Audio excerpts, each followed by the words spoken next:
ọ̀nà àkídà madhabi mẹ́rin ló gbajúmọ̀ jù ń bẹ nínú wọn. alákọ̀ọ́kọ́ nú ẹ̀ òun náà ni madhabi àwọn as-salaf bá ṣe máa ń pè é.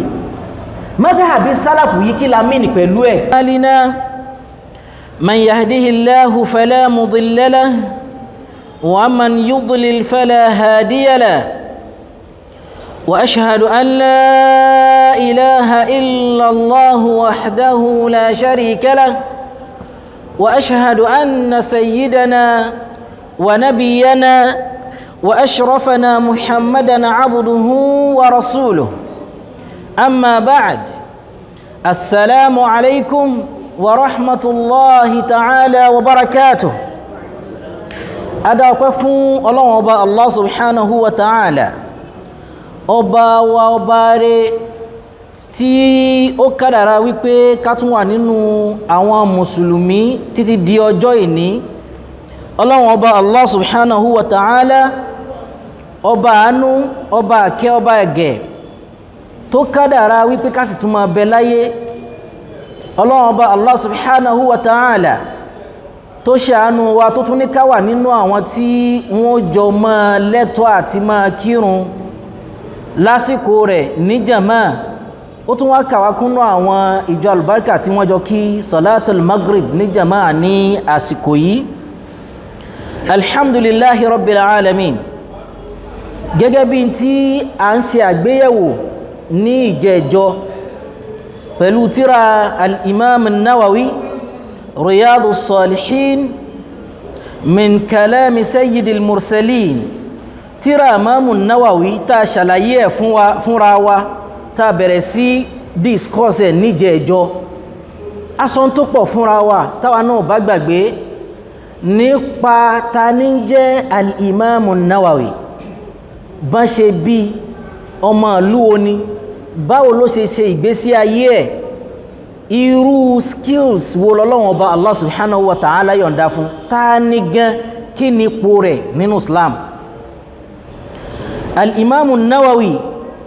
lè ní a fẹ́ máa ṣe àgbéyẹ̀wò kankan tó ṣe pàtàkì nínú Islam, ẹ̀sìn eléyìí tá wà yìí, Islam ti tọ́lọ́run Allah subhanahu wa ta'ala, tó sì jẹ́ sí wípé òun nìkan náà ní ẹ̀sìn, tó jẹ́ sí wípé téèyàn bá ti ń wá ẹ̀sìn míì lọ láti lọ lè ṣe yàtọ̀ sí Islam yìí, falan yuqbala min, wọn ò ní gbà lọ́wọ́ ẹ̀. títí ẹ̀ ní ṣe òun kìí ṣe tọ́lọ́wọ́n ọba Allah, kìí ṣe tànà Muhammad sallallahu alaihi wasallam. wa yakunu fil akhirati min al-khasirin, tó bá tún dijọ́ alìkìyàmà inú àwọn ẹni òfò, àwọn ẹni àdánù, àwọn tí wọ́n wáyé lásán ní ó tún wà. Ọlọ́run kó dákun kó má ka yín kúnnú wọn, kó má ka èmi náà kúnnú wọn àti gbogbo àwọn mùsùlùmí. gẹ́gẹ́ bí ìntàfẹ́ máa ṣe àgbéyẹ̀wò ẹ̀ lénìí, òun ni àkídàtul imam an-Nawawi. àkídàtul imam an-Nawawi, ọ̀rọ̀ kí là ń pè ní àkídà. irú ẹni tá a fẹ́ máa katira rẹ̀ yìí, ǹjọ́ lẹ́tọ̀ọ́ ká máa katira rẹ̀ àbí ò lẹ́tọ̀ọ́? oríṣiríṣi ìrújú, oríṣiríṣi wàhálà ń ló wà níta lẹ́ni. pàtàkì jùlọ tí ń bí wàhálà yìí ọ̀rọ̀ àkídà ni. in ti ń fa àwọn fìtínà tẹ́ bá rí ilé ní ẹ̀ẹ́rì tí wọ́n sọ wípé ní ẹnìkan ahlu sunna ni, ẹnìkan sálàfí ni, ẹnìkan súfí ni. ẹ̀yin tẹ́ ẹ̀ ń wá ń kírun tẹ́ ẹ jẹ́ mùsùlùmí, a normal Muslim brother or sister will be confused. yóò wá fẹ́ di wípé ta ni gan ni ká tẹ̀lé. eléyìí dé onítọ̀ àlìjánà ló wù wá kẹwọ́ ó ṣe rí pa àbíyín lówó. tẹ́ bá lọ sí mọ́lúdì ọ̀nà ànú ní o, ìrìn tẹ́rin lọ síbí ọlọ́run obìnrin jọ́lì kíámà o, bẹ́ẹ̀ ṣe rìn wálé ń bí ọlọ́run obìnrin ìyá ó sì jẹ́ jọ́lì kíámà o. owó tẹ́ ẹ ná síbẹ̀ gan kódà yóò padà mú yín ta òsì tó bá lọ mọ́lúdì tó lọ fún wọn lówó ń bẹ̀. oríṣiríṣi ẹ wá rò pé inú mọ́lúdì ṣíṣe yìí ná bí wá sí tó ṣe ìntàṣe bọ̀ látijọ́ yìí, gbogbo àwọn bàbá tán ti wá kún kọ́ ẹni ànù ni wọ́n nù. ìwó confuse ẹnìkan tún dé yóò ní tọ́ bá sọ pé sallallahu alaihi wasallam kọ́ kásẹ̀ òkè sọ pé sallallahu alayhi wa sallam, forí lélẹ̀ kó gbẹ́sẹ̀ sókè sọ pé sallallahu alayhi wa sallam. Àsàlátù ẹni kànga, àsàlátù biribiri, àsàlátù ràgó, àsàlátù gbá, àsàlátù àwòtọ́ bá ti ṣe ní wà lí Jánnà. Oríṣiríṣi bẹ́ẹ̀. Ẹ̀yin normal Muslim brothers and sisters, yóò wá di wàhálà pé irú kí wá tún lélẹ́yìn ṣáà ní wà lí Jánnà ni. Ẹjẹ́ àti bí i mú ọ̀rọ̀ àkídà lọ́rọ̀ gbogbo ọ̀rọ̀ yìí, kìí sọ̀rọ̀ fíkíù. Ẹ̀ẹ́dì pẹ́ nìkankan nu wọn ò bá yín sọ̀rọ̀ wípé tó bá fi lè kí Maghrib, Salatul Maghrib ta kí tán yìí, ó wá ṣèèsì ó yẹ kó jókòó lẹ́yìn rákà méjì, ó wá ṣèèsì dìde ó jókòó bọ́ ṣe ṣeun ọwọ́ náà ọ̀rọ̀ fíkíù nù. Ẹ̀ẹ́dì pẹ́ nìbọ̀dì ò bá yín sọ ọ̀rọ̀ mọ́dáhàbí fíkíù nìyí wọn bá yín sọ rárá. Ọ̀rọ̀ tán bá yín sọ ní pé ní Islam ọlọ́bẹ̀ ẹyọ́ lọ ń ṣe wọn, Islam ò lálàáfíà o. Tó bá ti lọ lè gba ìmọ̀ lọ́dọ̀ àfáà tó jẹ́ àfáà ìsúnnà ọwọ́ náà. Tó bá ti lọ lè gba, tó bá ti ń tẹ̀lé àfẹ́ ìsúfí ọtí níṣòro. Táfẹ́ ìsúfí náà mọ̀ sọ pé ní tó bá ti pọ̀ lásàlátù kọ́ ọmọ tẹ̀lé Sheikh Ahmad Tijani àbí Sheikh Niyas àbí Sheikh gbá àbí Sheikh àwo, òun náà tún lọ wọ̀ náà. Èwo ní ká wá ṣe? Ní tí ń fa gbogbo ẹ̀kẹ́ yọ̀kan náà ni. Umurun aqdiyya, àwọn ọ̀rọ̀ àkídà. Kí là ń pè ní al-aqidatu? Al-aqida umurun, àwọn tá ń pè ní àkídà náà ni issues, àwọn matters tó jẹ́ sí wípé ní ọmọ ènìyàn láti dàdí ọkàn wọn sínú igbáyà rẹ̀, sínú ọkàn rẹ̀ pẹ̀lú certainties and conviction. You have to be convinced. Total submission to the will of Allah subhanahu wa ta'ala. Ìtọ́lọ́wọ́ ọba Allah subhanahu wa ta'ala fẹ́ ní ó wà totally submitted, ó wà submissive fún will of Allah. Kò ń ṣe wípé ní bóyá ó believe wípé Ọlọ́run ọba ń bẹ, àmọ́ nígbà tí wọ́n ń bẹ yìí nǹkankan míì náà tún bẹ tó tún lágbára bí Ọlọ́run, ó lọ́lọ́run ò sí, àmọ́ tún dragi existence Ọlọ́run yẹn pẹ̀lú ẹ̀. Ibẹ̀ ni issue ti máa ń bẹ̀rẹ̀. Ọ̀rọ̀ àkídà ojú bá ń lọ. Summary brief nípa definition of àkídà ìpìlẹ̀ rẹ̀ nù. Ẹ wá rí bá a ṣe ròyìn Al-Imam Nawawi tó ń jẹjọ yìí, nítorí àwọn tán máa ń lọ sí halqat, tán máa ń lọ sí àwọn halqat ilmiya, tán máa ń lọ sí àwọn àyè ìmọ̀. Wọ́n lè ní pé Imam Nawawi tán pariwo ní mọ́ṣálásí wọn, àwọn àfáà wá sọ pé ní àkídà rẹ̀ àkídà Ash'ariyya ni. Àwọn àfáà wá kọ́ sọ pé lóun wà exempted, kìí ṣe àkídà Ash'ariyya torí kó padà túbá, torí kó padà ṣe báyìí. Ká tó wọnú ẹ̀ kó mọ́ di pé àwọn dókítà tán gbé wà wọn ṣàlàyé fún wa délẹ̀ lérí ẹ̀, in ló jẹ́ ká ní wípé ká jọjọ gbé ọ̀rọ̀ yìí yẹ̀ wò. Nínú tí mo ń kọ́kọ́ dẹ́rù bá àwọn èèyàn, àwọn mùsùlùmí, àwọn tí wọ́n fẹ́ sin lọ́wọ́ ọba Allah nítorí Ọlọ́run, tí wọ́n wá ń wá ìmọ̀ káàkiri tán gbẹ̀ǹgbẹ̀ òtítọ́, inú tí kọ́kọ́ máa ń dààmú wọn ni pé wọ́n ní hadith kan wà. Ó ní wípé àwọn ìjọ tán síwájú wa, ìjọ Ànábì Musa, àwọn Yehud àti àwọn Nasara, àwọn Christian, wípé Ànábì sallallahu alayhi wa sallam ó ní pé àwọn kan nú wọn wọ́n pín sí 71, àwọn kan pín sí 72, àwọn ìjọ tó wọ́n Ànábì náà pín sí 73. Gbogbo àwọn 72 nínú wọn ó wọ̀ná ẹyọ ọ̀kan náà ní wal Janna. Inú àwọn basis tí ma ń generate issues gẹ́gẹ́ ìlọ̀rọ̀ hadithi tí mo sọ yìí, àwọn alfáà tí wọ́n try láti simplify ọ̀rọ̀,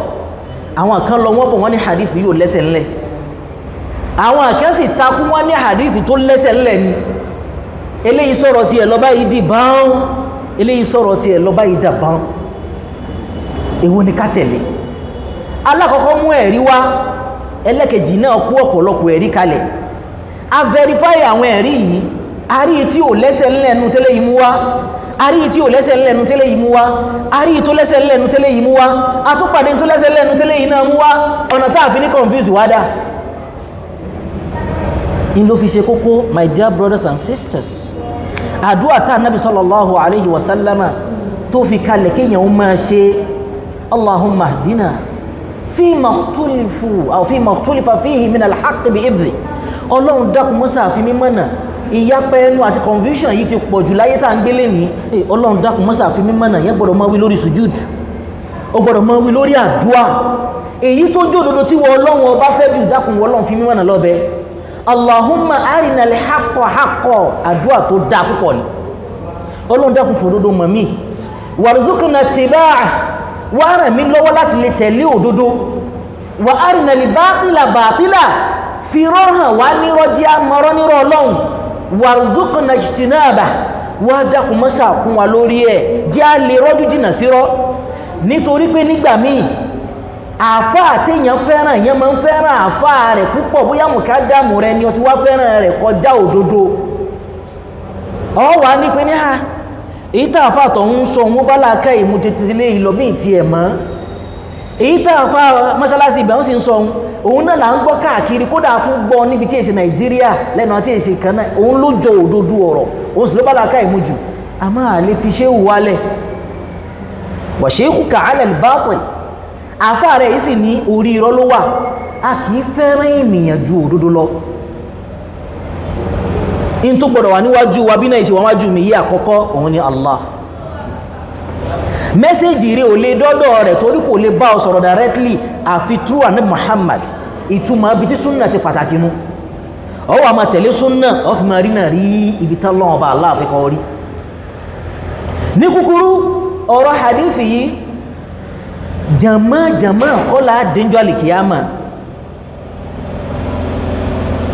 kò sọ̀rọ̀ jama jọ́ alìkìyàmà wa kulluhum atihi yawmal qiyamati farda alquran lórí gbogbo wọn dé wá bọ́ lọ́wọ́ ọbánjọ́ alìkìyàmà lẹ́yọ kọ̀ọ̀kan ni kálùkù ma dé lẹ́yọ kọ̀ọ̀kan ni wọ́n ṣe ìṣirò wa lẹ́yọ kọ̀ọ̀kan ni níbo lọ ti rí jàmá àyà Kùránì ni ó jọ́rọ̀ àkọ́kọ́ inú táwọn àfáàfi lélẹ̀ láàrin má dààmú ara rẹ̀ Ànábì ọlọ́run ọba ti ní ọwá òun kọ́ ọmọ òun kọ́ tó sin òun Ànábì ó gbà wá níyànjú ká mọ Ọlọ́run ìtumọ̀ tá a fi ń lọ jòkó sáwọn ààyè ẹ̀kọ́ nu ìtumọ̀ tá a fi rán wa lọ lé kéhùn kéèkéé nu Al-Qur'an náà ló tún sọ tó bá dijọ́ alìkìyàmà li kulli mur'in yawma idhin sha'nun yughni gbogbo ẹni kọ̀ọ̀kan títí ó tó ń jọ́ alìkìyàmà nínú kẹrà mi wọn ni sha'nun ya'ni in tó bá ẹni kọ̀ọ̀kan jọ́ alìkìyàmà òun ti tó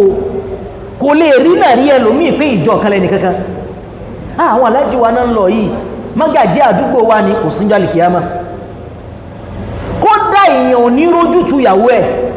Al-Qur'an lówí wa sahibatihi wa banihi wa fasilatihi allati tu'wi wa man fil ardi jami'an thumma yunji kalla tó bá dijọ́ alìkìyàmà ọmọ ìyá ni ìyàwó ni ọ̀rẹ́ ni alẹ́ ni aláàánú mi ni kò sí tí ń jẹ́ mẹ́jọ alìkìyàmá dádì wa nílọ dádì ẹ dákun ìwé tán gbélé mi lọ́wọ́ yìí ò dáa dádì ẹ ní mọ́ lọ náà ni bàbá ó wà wu ọmọ rẹ̀ ń jọ náà yóò ní dákun má gbé tí ẹ lọ́dọ̀ mi lé ní dákun tí ń ṣẹlẹ̀ yìí ráyè tí ẹ tí bàbá ò bá ní ráyè ọmọ bó láṣẹ kójọ ní NASFAT káwá ní ìjọ NASFAT ló dé yìí bó láṣẹ kójọ ní kọ̀ríbù táwa níjọ kọ̀ríbù ló dé yìí àwọn ọjọ́ ará ilé náà àwọn ìbídíà bó láṣẹ kójọ sàlàfíyà táwa ní sàlàfíyà ló dé yìí bó láṣẹ kójọ lé ń súfí ìbò lẹ́ẹ̀tì kójọ kí kójọ ọjọ́ náà àwọn ànábì ọlọ́run ànábì Muhammad sallallahu alaihi wasallam yóò ṣáájú àwọn ọjọ́ rẹ̀ kálùkù ó tẹ̀lé Shaitan yóò ṣáájú àwọn tí ó tẹ̀lé òun náà níjọ́ náà náà kódà kó mọ́sá sọ wá ń bẹ́ ọ̀rọ̀ àkídánù ẹ máa gbọ́ táwọn mí o mọ́ sọ̀rọ̀ sí Imamu Nawawi pàápàá jùlọ nínú àwa ọmọ kéékèèké Nàìjíríà nìkan kọ́ bẹ́ẹ̀ dé Sudan bẹ́ẹ̀ ṣe bánu bẹ́ẹ̀ dé Yemen bẹ́ẹ̀ ṣe bánu bẹ́ẹ̀ dé Lubnan bẹ́ẹ̀ ṣe bánu táwọn mí lálà sí rẹ̀ ìkíníta náà ń pè ní al-Imamu Nawawi àáfàá tá ń sọ̀rọ̀ rẹ̀ yìí iṣẹ́ rẹ̀ ò níye Mukhtasar Sahih Imam Muslim ó ṣe ìdílera wọn báyìí ni tó fi ṣe ọmọ 46 years péré náà ló lò láyé kó pé 50 tuwuffiya qabla al-50 kó tó pé 50 ló kú sharihu sahihi Muslim ká translate sahihi Muslim bó ṣe rí un ká fọ́ sí wẹ́wẹ́ ká ṣe túmọ̀ rẹ̀ ó ṣe sharihu sahihi Imam Bukhari ó ṣe Riyadu Salihina tanka yìí ó ṣe al-arba'una an-nawawiyya ó ṣe al-majmu' tíra rẹ̀ tán pè ní majmu' ó bá débi ọ̀rọ̀ rìbá lókú kó wá dé sí pé al-Muti'i wá dé lẹ́rìn rẹ̀ àti as-Subki kan méjì tó wá parí ẹ̀ tí ìbá ń ka tíra rẹ̀ kò níye al-Imamu an-Nawawi ó ṣe gbogbo gbésí ayé rẹ̀ ó fẹ́rú ṣe Islam ni Yahya bin Sharaf ad-Din nípa àkídà àfá yìí Ash'ariyya ni àkídà Ash'ari ni àmọ́ ọ̀pọ̀lọpọ̀ nínú àwọn àfá wa Ahlus Sunnah ká má jò dà wá láàmú ọ̀rọ̀ àkídà àwọn èèyàn ti gbé kalẹ̀ gẹ́gẹ́ bí ìgbà pé ọ̀dọ̀ Ọlọ́run ọba ló ti sọ̀kalẹ̀ gẹ́gẹ́ bá Al-Qur'ani ṣe sọ̀kalẹ̀ láà kò rí bẹ́ẹ̀ àkídà gẹ́gẹ́ bí gírámà ṣe rí tẹ́ ń lọ kọ́ ilmun ka ghayrihi min al-ulum ìmọ̀ bí àwọn ọmọ yòókù náà ni bí ìmọ̀ fíkíwù bí ìmọ̀ usulul fiqh bí ìmọ̀ science bí ìmọ̀ science of hadith mustalahul hadith bí ìmọ̀ ní bí àmà míì náà lòun náà lójú ayé ànábì sallallahu alaihi wasallam bí ma náhàwó àti sọ́rùfò ṣe lóókọ bẹ́ẹ̀ ni àkídà náà ò lóókọ pé ìmọ̀ àkídà ní kí ló dé tá wà sọ di nǹkan tó fún pínpínpín nígbà pàà lè ṣe gbìyànjú ń bẹ̀ lẹ́ni pléènì ti wà kò sí pléènì láyé ànábì fátíwà bá ṣe lè kírun nínú pléènì ti wà lẹ́ni ànábì sì kọ́ ló dá kalẹ̀ kó tó lọ COVID-19 ò sí láyé ànábì sallallahu alaihi wasallam nígbà tí wọ́n ní ká máa keep distance bóò náà ṣe fátíwà rẹ̀ nígbà tó dé bí ọ̀rọ̀ àwọn scientist ni wọ́n á ní hajjat àwọn nǹkan tá a nídìí yẹn ni ó máa mú wa lọ síbi development nígbà tí COVID dé wọ́n bẹ̀rẹ̀ sí ṣe àwọn abẹ́rẹ́ wọ́n gbà tí HIV dé wọ́n ń ṣe àwọn abẹ́rẹ́ tó lè pa virus yẹn gẹ́gẹ́ bẹ́ẹ̀ náà làwọn ọmọ yìí náà ń develop ọ̀nà àkídà madhabi mẹ́rin ló gbajúmọ̀ jù ń bẹ nínú wọn alákọ̀ọ́kọ́ nú ẹ̀ òun náà ni madhabi àwọn as-salaf bá ṣe máa ń pè é madhabi salaf yìí kí la mìíní pẹ̀lú ẹ̀ òun ni madhabi àwọn sọ̀hábà àwọn at-tabi'un àwọn tó tẹ̀lé wọn àwọn sọ̀hábà làwọn tó bá Ànábì ṣe sallallahu alaihi wasallam àtàwọn tó tẹ̀lé wọn tó gbaṣẹ́ lọ́wọ́ wọn àti àwọn atba'u tabi'in tó tún wá lẹ́yìn àwọn yìí àwọn ìgbà yẹn iná ń pè ní madhabi salaf lórí ọ̀rọ̀ àkídà gbogbo nǹkan tó wà pátápátá wọn ní problem lórí ẹ̀ gbogbo àlàyé tí wọ́n ṣe kò dìjà níbi tí ọ̀rọ̀ ìṣkálù ti bẹ̀rẹ̀ òun náà ni ọ̀rọ̀ tó ń pè ní asifat àwọn ìròyìn Ọlọ́run ọba Allah subhanahu wa ta'ala tá a bá ń sọ̀rọ̀ lórí iṣẹ́ Ọlọ́run af'alullah khalqul bashar báwo l'Ọlọ́run ọba ṣe dá ọmọ ènìyàn báwo ló ṣe dá sánmà kò sí wàhálà lórí ẹ̀ af'alullah subhanahu wa ta'ala àwọn iṣẹ́ Ọlọ́run ọba nu ibi wàhálà ti wá ní pé ní ibi sifat àwọn hadithi tó sọ̀rọ̀ nípa sifatu nípa àwọn ìròyìn Ọlọ́run gẹ́gẹ́ bí kíni Ọlọ́run sọ hadithi sọ pé Ọlọ́run ọba ọwọ́ wà al-Qur'ani ayà Qur'ani sọ pé ọwọ́ wà fún Ọlọ́run ọba Allah subhanahu wa ta'ala al-wajhu ojú wà fún Ọlọ́run ọba Allah subhanahu wa ta'ala as-saq ojúgun wà al-qadam gìgísẹ̀ wà fún Ọlọ́run ọba Allah subhanahu wa ta'ala ó wà ní hadithi tó clear bẹ́ẹ̀ àwọn tá ń sọ yìí wọ́n dé wọ́n ní bó ṣe rí yìí àwọn nígbà títí wọn àwọn ò ní ìṣù wọn ní problem rárá kò sí problem kankan pẹ̀lú wọn nítorí pé àwọn sàhábà yẹn ọ̀pọ̀lọpọ̀ wọn lárúbáwá ni wọ́n tí wọ́n lè sọ èdè lárúbáwá tí wọ́n lè gbọ́ yé àkọ́kọ́ tí ò jẹ́ ní problem nu ẹlẹ́ẹ̀kejì ni wípé àwọn òdàbẹ́mi àti yín ṣe rí tí ẹnìkan bá sọ fẹ́ nìkan nísìn wípé kíní tó wà lọ́wọ́ mi yìí green ni a nírú green wo lẹ́yìn kó jẹ́ pé irú green wo microphone yìí ń sọ̀rọ̀ kí ní ń sọ̀rọ̀ nínú microphone ọmọ èèyàn òde òní fẹ́ mọ̀ everything ìdínú tó máa sọ pé Ọlọ́run ọba lọ́wọ́ ọmọ èèyàn òde òní sọ pé Ọlọ́run ọba lọ́wọ́ ọwọ́ àmọ̀túnmọ̀ ọwọ́ lọ́dọ̀ wa ṣerú ọwọ́ ti wà yìí náà ni bó lórí àwọn sàhábà ìbéèrè irú ẹ̀ o la yatakallafun wọ́n ń dààmú ara wọn rárá ṣáàdùn sàlám sọ fún wa pé nù hadithi ọwọ́ ń bẹ àyà Kùránì sọ fún wa pé ní ọwọ́ ń bẹ Ọlọ́run lóhun dá ọmọ ènìyàn pẹ̀lú ọwọ́ òun dá sánmà bí áìdì pẹ̀lú ọwọ́ òun fọwọ́ òun dá tọ́ ó lọ́wọ́ náà nù wọ́n dààmú ara wọn rárá àwọn lọ tán àwọn míì dé àwọn yìí náà máa ń pè ní sàlàfíyà àwọn ahlul hadith amódodo ọ̀rọ̀ tí ìní tàn yí ń bẹ́ẹ̀ àwọn tó tẹ̀lé Imamu Ahmadu ni wọ́n òdodo bẹnu àwọn Hanabila wọ́n dé ìtàwọn wò ní pẹ̀lú àwọn nǹkan wọ̀n yìí a ní gbé wọn kalẹ̀ ní bọ̀rọ̀ gidi ká ní òsọ́rọ̀ ń bẹ́ ẹ jẹ́ àwòye sí àmóye táwò sí ni wípé Ọlọ́run ló ń lọ́wọ́ náà nù bó lọ́wọ́ rẹ̀ rí a lè béèrè bó lẹ́sẹ̀ Ọlọ́run ọba rí bó lójúgun rí a lè béèrè wájú ń bẹ fọ́lọ́run bó ní wájú rẹ̀ ṣe wá rí a gbọ́dọ̀ wádìí wọ́n sì ṣe àfitì ìdú ohun èyí sí ara ọ̀rọ̀ tó máa ń sọ pé Imam Málíkì wí nígbàtí wọ́n bí pé anil istiwa Ọlọ́run ọba sọ pé ní arrahmanu ala al-arshi istawa òun Ọlọ́run ọba tẹ́pẹ̀ rẹ̀ sórí àga ọlá òun Ọlọ́run Imam Málíkì wọ́n ní kí ni túmọ̀ al-istiwa Imam Málíkì sọ fún wọn pé al-istiwahu ma'lum ká sọ wípé ní kíyàn tẹ́pẹ̀ rẹ̀ sórí àga èyí tí gbogbo wa gbọ́yé ni wal kayf majhul báwo wà lọ́wọ́ bá ṣe jòkó síbẹ̀ ó jòkó ni ó dúó ni báwo ló ṣe wà lórí àga títí ẹ̀ báwo ló ṣe ń bẹ báwo làgá ṣe rí báwo ní àárín òun ṣe rí majhul àmọ́ nǹkankan pẹ̀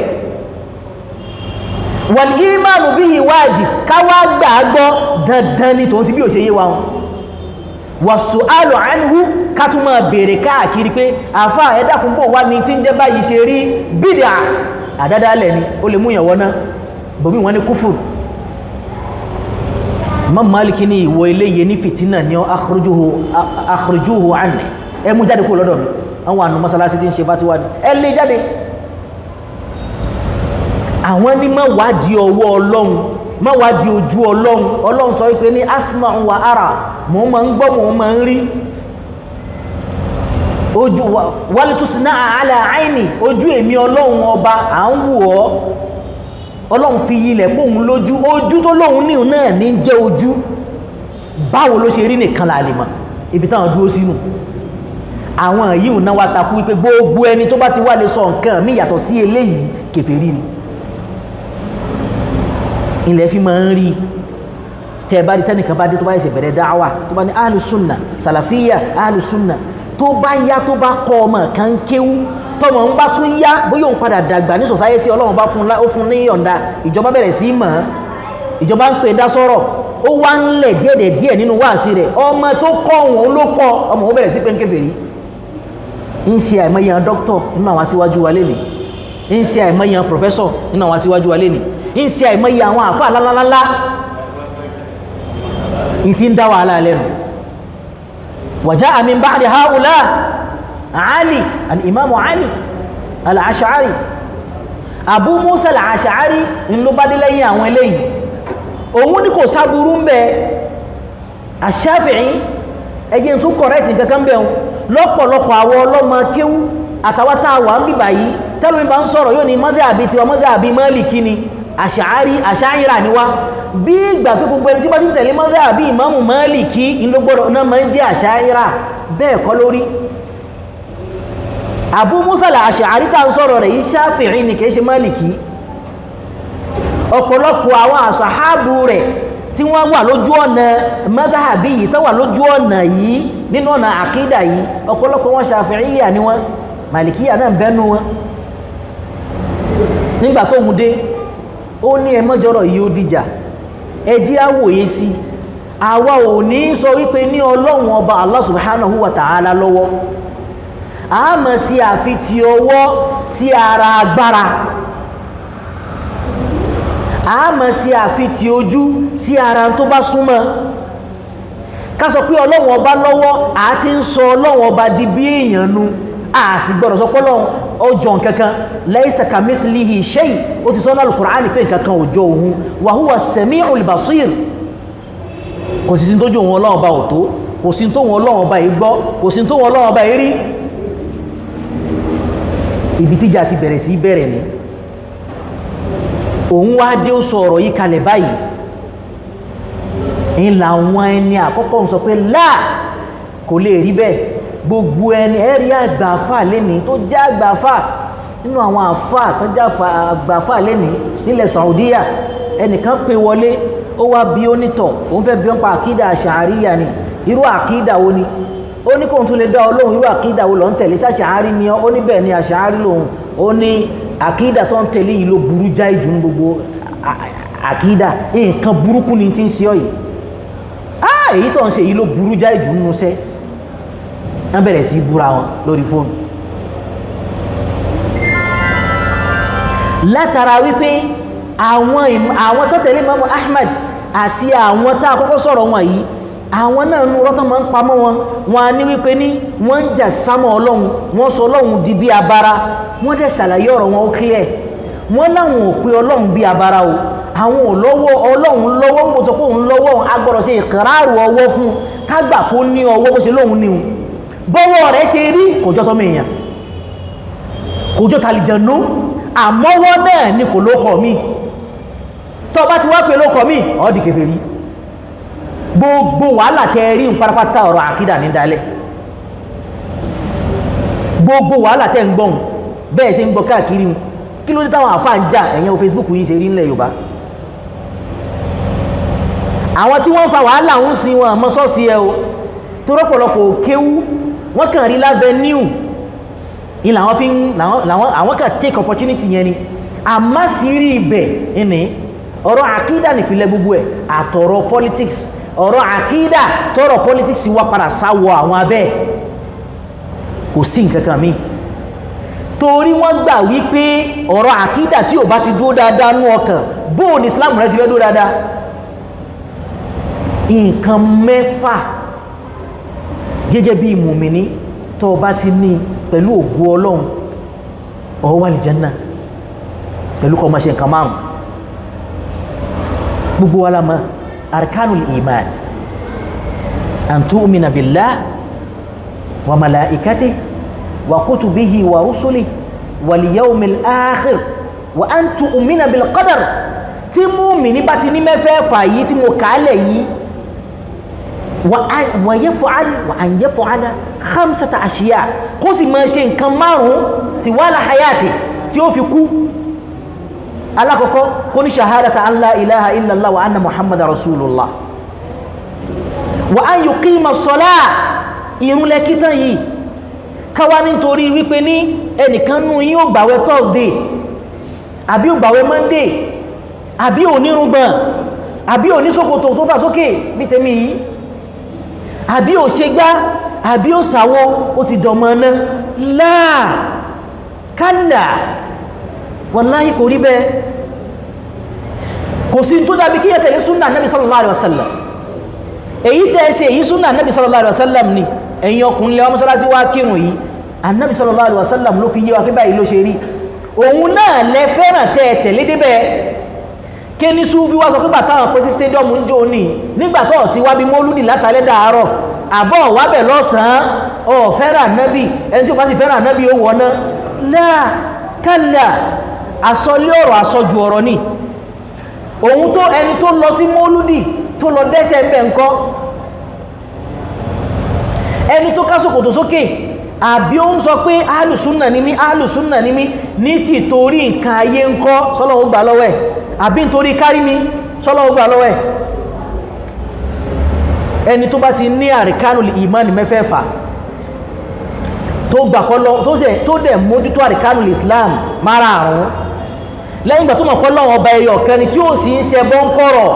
ẹbọ kékeré ni ẹbọ tó fúyẹ́ ni ẹbọ tó tóbi ni ó asosiétì ẹlòmíì pẹ̀lú Ọlọ́run ni ó gbà pọ́lọ́run ń bẹ àmọ́ tó da ẹlòmíì pọ̀ mọ́ ó gbà pé tí n bá ti wẹ ọṣẹ yìí nǹkan mọ̀ ṣe ó fi ìgbàgbọ́ rẹ̀ iṣẹ́ af'alullah iṣẹ́ Ọlọ́run Ọba Allah ó gbé sára ọṣẹ ó gbà pé òun ní ìyá kan tó ní agbára tó jẹ́ pé òun gbọ́dọ̀ lọ́lẹ̀ máa gbé ìpèsè fún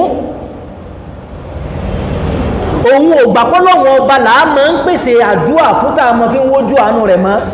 ọ̀nà tọ́lọ́run Ọba jìnnà lójú ẹ̀ àbí bẹ́ẹ̀ kọ́ ń kírun ń ṣe gbogbo ẹ̀ ó tún wá gbà pé nínú àwọn tọ́lọ́run bá máa ń ṣe bíi sustenance al-arzak àwọn arísìkí ó lè wọ́ lọ́dọ̀ ẹlòmíì yàtọ̀ sọ́lọ́run Ọba Allah gbogbo àwọn ilé ìlú lè dáṣẹ́ rẹ̀ nù tó bá ní àwọn tọ̀hún mẹ́fẹ̀ẹ̀fà tó dájú ó mọ̀ wípé Ọlọ́run Ọba lọ́lọ́run ànábì lànábì ó gbà pé àwọn màláíkà ń bẹ pẹ̀lú àwọn ìròyìn tán fi ròyìn wọn ó gba àwọn tírà tọ́lọ́run Ọba sọ̀kalẹ̀ gbọ́ tànábì Musa ti Ìsá kò yí àwọn ànábì yìí lọ́tọ̀ àtàwọn iṣẹ́ tán gbé wáyé síta náà Muhammad sallallahu alaihi wasallam ó sì gbà wípé ní kádàrá ń bẹ ó sì gbà pọ́jọ́ àlìkìyámà ń bẹ àwọn umurun ghaibiyya àwọn tójú ẹnìkankan ò tó tójú ẹnìkankan ò sì ní tó tàfi lọ lè bá ó sì gbà pé ikú ń bẹ ó gbà pé àlìkìyámà ń bẹ ó gbà pé ẹ̀san ń bẹ ó sì mọ̀ pé Ọlọ́run Ọba olórogún kò sì bímọ kò níyàwó kò sì sẹ́ntí ń bá sọ́lá rẹ̀ òun sì ló dá òun ló dá bàbá òun sì ní pèsè jẹ ẹ̀mú fóun tó bá ti ṣe léyìí tán ẹni ó ní la ilaha illallah kó ní Muhammad Rasulullah ẹni kó máa kírun kó máa gbààwẹ̀ kó máa yọ zaka tó bá lágbára kó lọ sí hajj inṣáàlá yóò wà lìjánà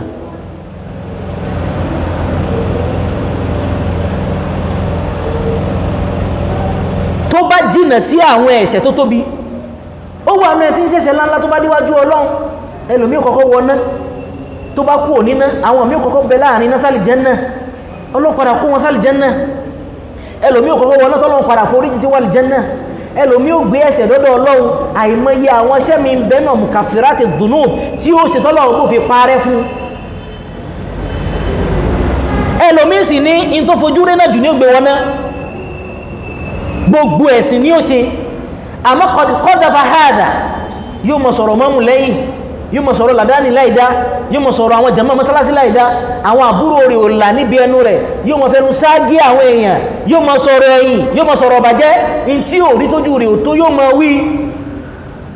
kò sí irú súnnà Ànábì tó lè tẹ̀lé tí ó lànjọ́ alìkíyàmá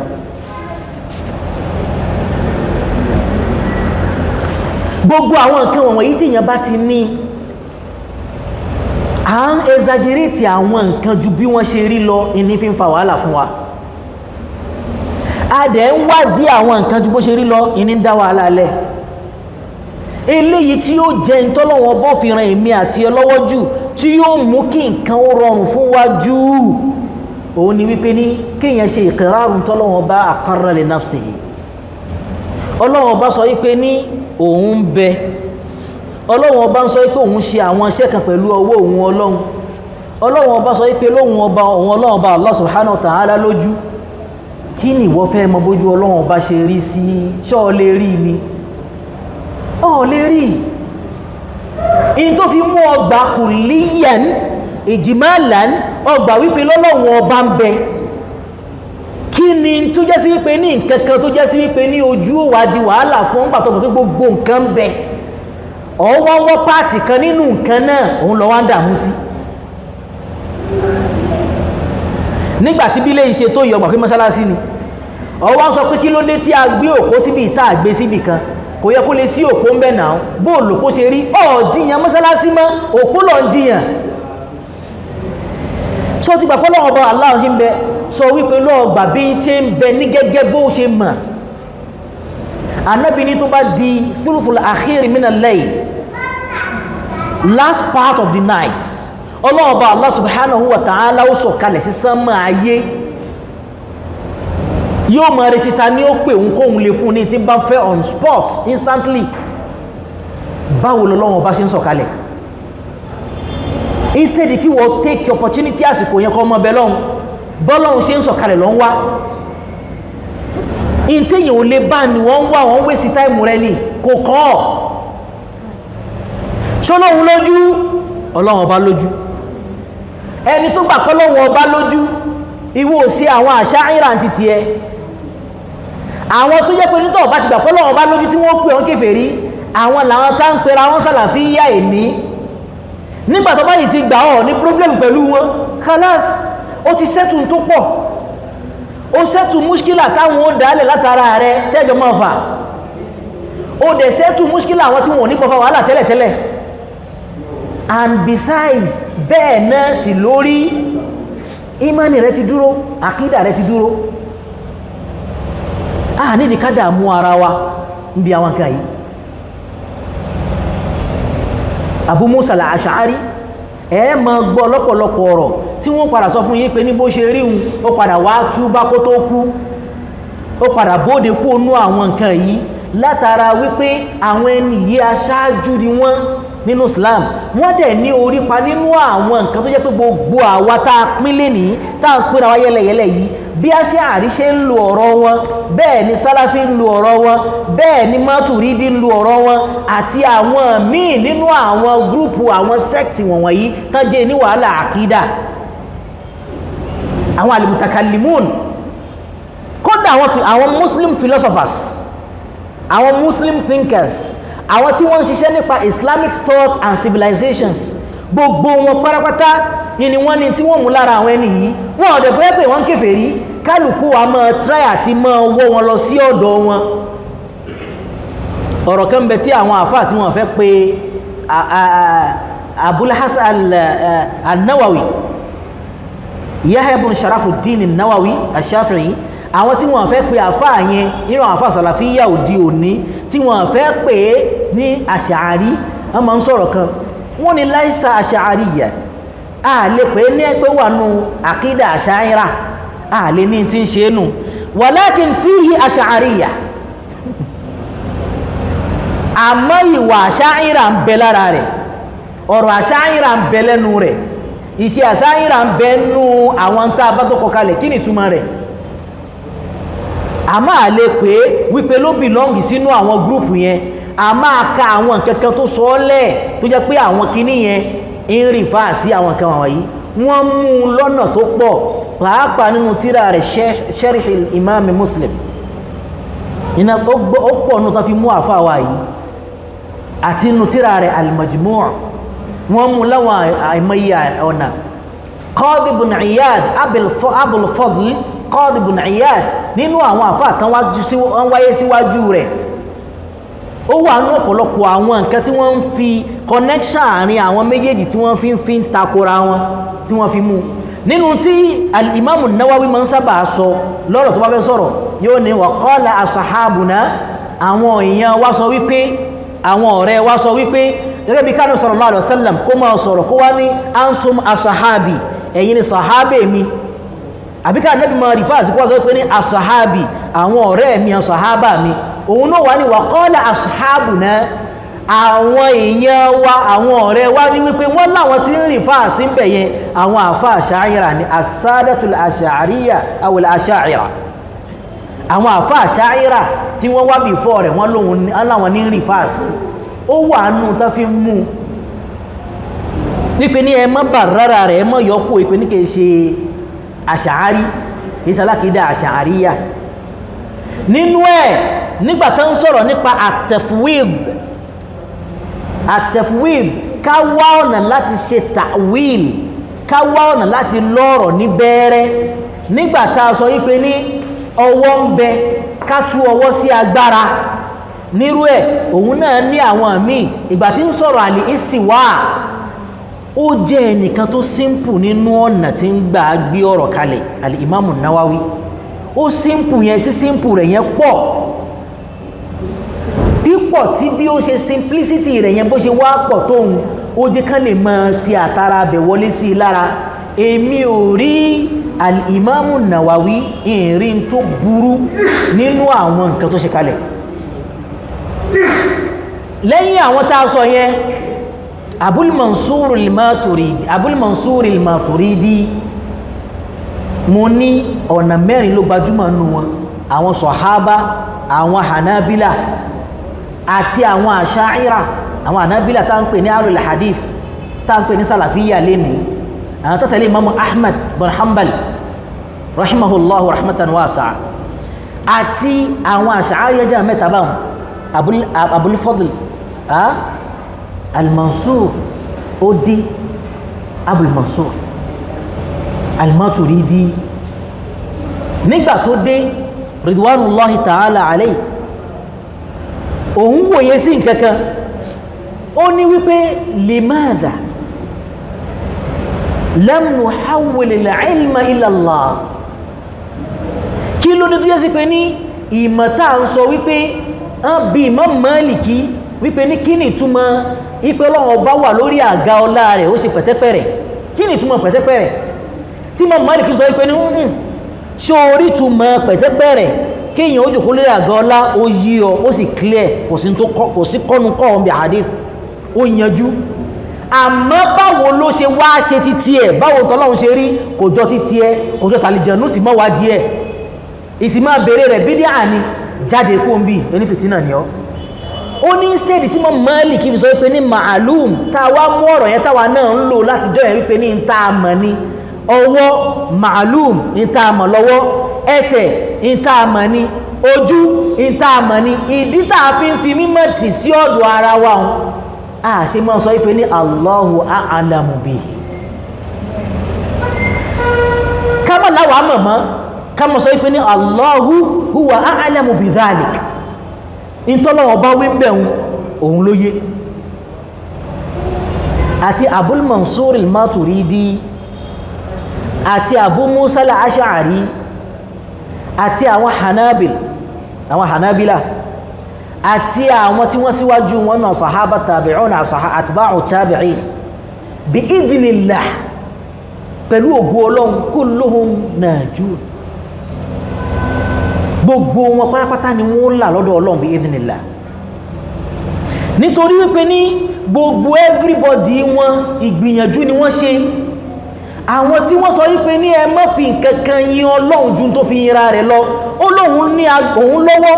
Ọlọ́run lójú ìwọ wọ́n sọ pé báwo lójú rẹ̀ ṣe rí wọ́n fi rinlẹ̀ pé ìka ń bẹ fọ́lọ́run wọ́n ṣe àfihànilẹ̀ rẹ̀ nù hadith wípé ìka ń bẹ fún Ọlọ́run ọba bayna usbu'ayi rahman ọkàn ń bẹ láàrin ọwọ́ méjì ìka méjì Ọlọ́run ni yuqallibuha kayfa yasha bó bá ṣe wu Ọlọ́run ní máa ń yí ọkàn hadith pọ̀ lẹ́rẹ̀pẹ́tẹ́ tó sọ̀rọ̀ nípa ọwọ́ Ọlọ́run ní pé ọmọ ọ̀ka bó ṣe wíhun bẹ́ẹ̀ ló wí àwọn èèyàn ò fẹ́ kí wàhálà ó wà ní Islam náà ni ẹ bá sọ kankan lérí ẹ sì mọ́ sọ wípé ní àmọ́ torí tá a bá láàmọ́ ó yé wà ń parọ́ nù dandan àmọ́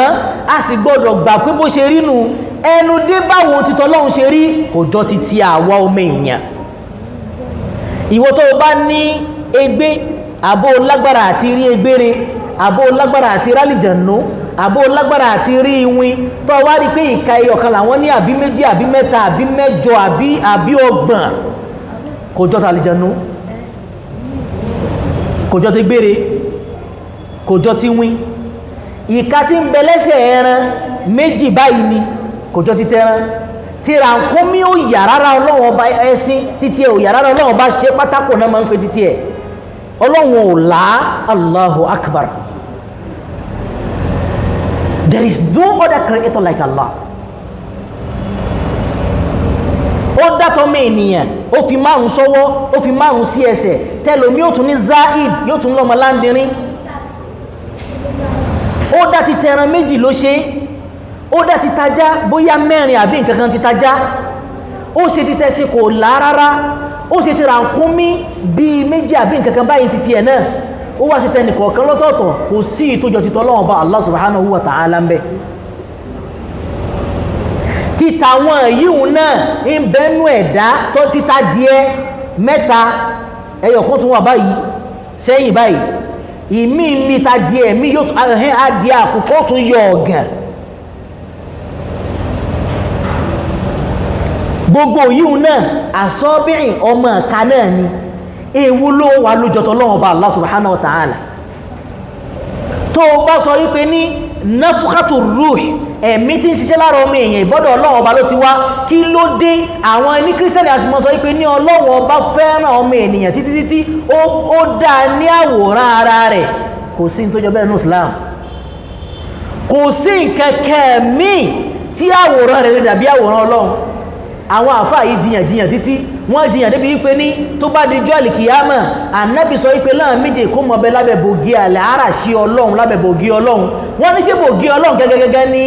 àbí lábẹ́ bògì àlẹ́ àràṣí rẹ̀ wọ́n tó jiyàn lérí bògì fátítí àwọn dín tẹ́ntẹ̀lé tẹ́ mọ̀nù ẹnì kọ́kàn wá dìde ń sìn àwọn àfáàlù súnà yẹn náà correct kò mọ̀ dín tí wọ́n fi yàtọ̀ ìdí tán fi yàtọ̀ nú tó bá wọ́n gbọ́ pé al-Imamu Nawawi ọ̀nà tí wọ́n gbà tí àwọn tí wọ́n láwọn ṣe máa ákẹ́fẹ̀ fún nígbàtà léyàn kọ ìntà ló kọ yìí al-Majmu' Kitabul Majmu' tí ẹ bá tó gajù báyìí lọ́gbọ́n ìṣọwọ́ yìí wallahi mi exaggerate tí ẹ bá wá wọ shuruh àwọn explanation àwọn commentaries táwọn èèyàn ṣe lórí iṣẹ́ Imamu Nawawi la ilaha illallah ní èdè lárúbáwá lásán tí a bá tó sí bí kíní mímbàrí yìí kò lè gbá iṣẹ́ tí èèyàn ṣe lẹ́ni tí ó lò 50 years láyé wọ́n pín iṣẹ́ rẹ̀ sí wípé níta bá tẹ̀ ní á pín tákàndá iye iṣẹ́ rẹ̀ mélòó la rò pé ń kọ lójúmọ́ Imamu Nawawi ta bá pín iṣẹ́ rẹ̀ ó gbọ́dọ̀ mọ́ ọkàn tó lé ń tákàndá pépà ká ló ń kọ bóyá bí 100 pages àbí kíní kan lójúmọ́ how it's possible àwọn èèyàn tó lọ́wọ́ bá Allah subhanahu wa ta'ala kan lè dáwáyé láti wá ran ẹ̀sìn ẹ̀ lọ́wọ́ ni wọ́n ìwà pé àkàndá sì ni wọ́n sì ti hàn lára wọn láti gbà tán ti wà lọ́mọ òpó òun ló láti kékeré aṣàlàyé rẹ̀ fúnra wájú òní eléyìí ni aqidatul Imam An-Nawawi Ash-Shafi'i rahimahullahu rahmatan wasi'a wọ́n fa ọ̀rọ̀ lórí tó pọ̀ lórí ma'iyyatullah al-ma'iyyatul 'amma Ọlọ́run ní wa huwa ma'ahum hayna ma kanu ma'iyya khassa Ọlọ́run sọ fún wípé ní la tahzan inna Allaha ma'ana ó pọ̀ bẹ́ẹ̀ Ọlọ́run ọba ń bẹ pẹ̀lú wa Ọlọ́run bẹ pẹ̀lú rẹ tó sọ bó ní ṣe ń bẹ pẹ̀lú rẹ bil ilm a sì rí nínú rẹ̀ tí Abul Hasan Abul Musa al-Ash'ari tó mọ̀ ọ̀rọ̀ rẹ̀ lórí ni wípé Abdullah ibn Abbas àti Ummu Salama radiyallahu ta'ala anhuma wọ́n bi wọ́n nípa àwọn nǹkan wọ̀nyí táwọn méjèèjì sì sọ wípé ní pẹ̀lú mímọ̀ ni pẹ̀lú agbára ni táwọn náà ò tú ma'iyya àmà yẹn tí wọ́n tú gẹ́gẹ́ bí àwọn tó bá ní ká tú pọ̀nbélé bí wọ́n ṣe tú àti Abu Musa al-Ash'ari àti gbogbo àwọn Ash'ira àti Abu Mansur al-Maturidi àti gbogbo àwọn Maturidiyya adi méjì látẹ̀yìn àwọn tí wọ́n tẹ̀lé Imam Ahmad rahimahumullahu rahmatan wasi'a afáwọn gbogbo wọn tá à ń pè ní Salafiyya lẹ́ni àti gbogbo wọn Salafiyya lápapọ̀ ahlu sunna lẹ́pẹ̀ wọ́n ni ahlu al-aqida lẹ́pẹ̀ wọ́n ni àwọn alákìídà àwọn oní àdísì àwọn oní sunna ó lórúkọ tí wọ́n ń jẹ́ bọ́sẹ̀ pé wọ́n bọ̀ láti jọ ti jọ́nu àwọn alákìídà àwọn tabligh ẹlòmí ò mọ̀ yàtọ̀ wọn àwọn Salafiyya àwọn àfẹ́ ní súnnà gbogbo tẹ́ bá wò lè máa pè wọ́n àti àwọn sọ̀hábà àtàwọn tàbí'ìn àtàwọn àtìbá'ù tàbí'ìn bí gbogbo wọ́n ṣe rí ìgbìyànjú ni o ní mo fi sọ nípìlẹ̀ wípé ìmọ̀ àkídà ka ghayrihi min al-ulum ìmọ̀ ní gẹ́gẹ́ bí àwọn àmọ̀ yòókù tó jẹ́ sí wípé ní a gbọ́dọ̀ fún lọ́rùn pínpín ní ẹ má fọwọ́ kan o ẹ má fi ọwọ́ kan ọ̀nà kan sì ló lè gbà lọ kò lè rí bẹ́ẹ̀ lópin ìgbà tá a bá rí mazhab Imam Shafi'i tá a rí mazhab Imam Maliki tá a rí mazhab Imam Ahmad tá a rí àwọn Zahiri lẹ́yìn wọn tá a rí madhahib fiqhiyya tó pọ̀ bẹ́ẹ̀ káàkiri ìṣehadat bashariya àwọn ìgbìyànjú àwọn ọmọ èèyàn lọ́wọ́ kìíní yìí definitely kálukú ó sọ ohun tó bá yé ni àwọn ìpìlẹ̀ ọ̀rọ̀ yìí náà ni an-nususul asliya aya Qur'an àti àwọn aya àwọn ahadith Nabi sallallahu alayhi wa sallam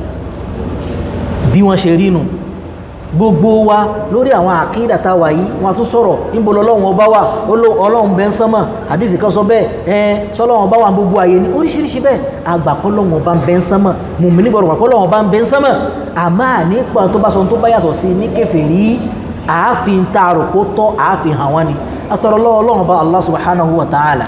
gbogbo táwọn èèyàn ń jà sí yìí gbogbo tó dàrú mọ́ wọn lọ́wọ́ yìí gbogbo àìmọ́ bó làábà lọ bó làábà bọ̀ yìí kọ́lọ́run ọba dákun kó fi ẹsẹ̀ tiwa lé ojú ọ̀nà òdodo nú ẹ ọlọ́run orí òdodo rẹ̀ ní ọjọ́ rọrùn ká lè dúró sí orí òdodo rẹ̀ ní ọgá ìdí ọkàn wa sí orí òdodo rẹ̀ ní kí wọ́n lọ́wọ́ bá Allah subhanahu wa ta'ala kọ́ yọ̀ǹda fún wa kákú sí la hawla wala quwwata illa billahi al-aliyyi al-azim wa sallallahu wa sallama ala sayyidina Muhammad wa ala alihi wa sahbihi ajma'in subhana rabbika rabbil izzati amma yasifun wa salamun ala al-mursalin walhamdulillahi rabbil alamin.